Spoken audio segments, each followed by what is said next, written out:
Good morning students, welcome to the online classes.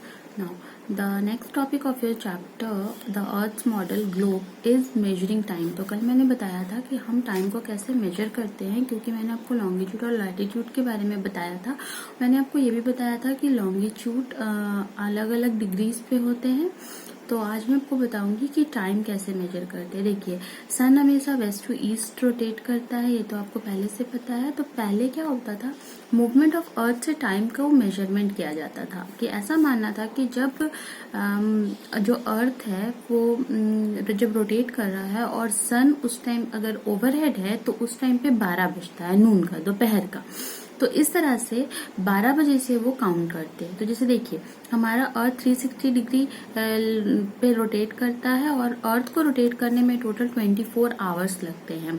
तो इस तरह से अगर हम 360 को 24 से डिवाइड करते हैं तो हमारे पास आता है 4 मिनट। तो यानी कि एक लॉन्गिट्यूड से दूसरे लॉन्गिट्यूड जाने में, मतलब एक डिग्री से दूसरे डिग्री जाने में हमको 4 मिनट्स लगता है। क्लियर? अब देखिए टाइम कैसे पता करते हैं। अगर मान लीजिए, मैंने आपको कल भी बताया था कि ग्रीनविच पे 0 डिग्री मेरिडियन प्राइम मेरिडियन को मेजर किया गया और उसी के हिसाब से हम लोग टाइम को मेजर करते हैं और लॉन्गिट्यूड्स को भी। तो अगर ग्रीनविच पे 12 बज रहा है यानी सन एकदम ओवरहेड है, तो अगर मान लीजिए हमको 30 डिग्री ईस्ट की तरफ जाना है, यानी 30 डिग्री ईस्ट मेरा इस साइड होगा।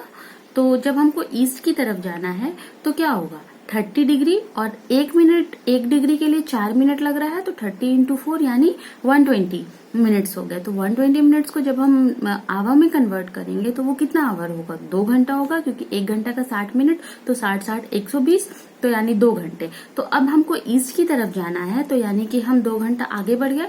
तो अगर वहां पे ग्रीनविच पे अगर 12 बज रहा है इंग्लैंड में, तो उसके ईस्ट में जो भी कंट्रीज होंगी वो आपको 30 डिग्री पे जो भी कंट्रीज होंगी लैटिट्यूड पे, वहां पे आपका 2 बजेगा। सेम उसी का अपोजिट वेस्ट में होगा कि जब हम पहले आएंगे तो फिर हम 2 घंटा घटा लेंगे। तो जब हमको 12 दोपहर का बज रहा है अगर ग्रीनविच में, तो ईस्ट वेस्ट में जो भी 30 डिग्री पे लॉन्गिट्यूड्स पे कंट्रीज होंगे वहां पे कितना बजेगा, 10 बजेगा। तो इस तरह से हम टाइम को मेजर करते हैं ग्रीनविच से। तो इसलिए हम इसको जीएमटी भी कहते हैं, यानी ग्रीनविच मेरिडियन टाइम। अब बात करते हैं लोकल टाइम की। तो देखिए, हर एक पर्टिकुलर प्लेसेस पे अलग अलग लॉन्गिट्यूड्स होता है और उस टाइम पे जब इस सन वहां पे उसके ओवरहेड पे होता है तो वही उस टाइम पे उस कंट्री पे 12 बज रहा है, तो वो उसका लोकल टाइम मान लेते हैं। लेकिन क्योंकि लॉन्गिट्यूड अर्थ तो इस तरह से रोटेट कर रहा है ना, घूमते रह रहा है, तो लॉन्गिट्यूड तो हर एक जगह पे सेम नहीं हो रहा। तो इसका रीजन है कि टाइम में कंफ्यूजन हो जाता है। तो सपोज आपको ट्रेन पकड़ना है, क्यों, ट्रेन तो पूरे जगह पे घूम घूम के आ रही है ना, अलग अलग लॉन्गिट्यूड से घूम रही है, तो हम कैसे समझेंगे। तो इसके लिए क्या किए हैं, एक साइंटिस्ट है, Canadian scientist sir Sandford Fleming, याद रखेंगे नाम आप, सर सैनफोर्ड फ्लेमिंग। 1870s में एक स्टैंडर्ड टाइम सेट कर दिए और ये जो स्टैंडर्ड टाइम होगा वो हर एक कंट्री का लोकल टाइम से मिलता जुलता होगा, ताकि आगे फिर फर्दर कोई कंफ्यूजन ना हो फ्लाइट पकड़ने में या फिर ट्रेन पकड़ने में। तो इस तरह से 360 डिग्री अर्थ पे टोटल 24 जोन्स बना दिया गया है और स्टैंडर्ड टाइम हर एक कंट्री का डिसाइड कर दिया गया है उसके लॉन्गिट्यूड पे। तो हमारे कंट्री इंडिया का जो स्टैंडर्ड टाइम है वो 82.5 डिग्री ईस्ट पे कैलकुलेट करते हैं और हम उसको IST कहते हैं। IST stands for Indian standard time. और ये IST ये जो 82.5 डिग्री ईस्ट लॉन्गिट्यूड है, ये इलाहाबाद से पास होता है। याद रखेंगे आप, इलाहाबाद से पास होता है, क्योंकि एक रफली स्केच अगर हम अपने कंट्री का बनाए तो इसका जो एकदम मीडियम है वो सेंटर इलाहाबाद को मानते हैं। तो इसलिए हम 82.5 डिग्री ईस्ट को अपना इंडियन स्टैंडर्ड टाइम मानते हैं और इसके अकॉर्डिंग हम ईस्ट वेस्ट जब भी आगे पीछे बढ़ेंगे तो उसके हिसाब से हम टाइम को बहुत इजीली कैलकुलेट कर सकते हैं। फिर एक और टॉपिक है आपका इस चैप्टर का, जो कि लास्ट टॉपिक है, इंटरनेशनल डेट लाइन। देखिए, अब जब आप ईस्ट वेस्ट डायरेक्शंस की बात करते हैं तो मैंने आपको बताया था कि टोटल 360 लॉन्गिट्यूड्स होते हैं और प्राइम मेरिडियन अर्थ को ईस्ट और वेस्ट हेमिस्फीयर में बांट के रखा है, यानी 180 डिग्री इधर और 180 डिग्री इस साइड पे लॉन्गिट्यूड्स होते हैं। तो अब क्या है, ये लॉन्गिट्यूड्स 180 डिग्री वेस्ट और 180 डिग्री ईस्ट को रिप्रेजेंट करते हैं।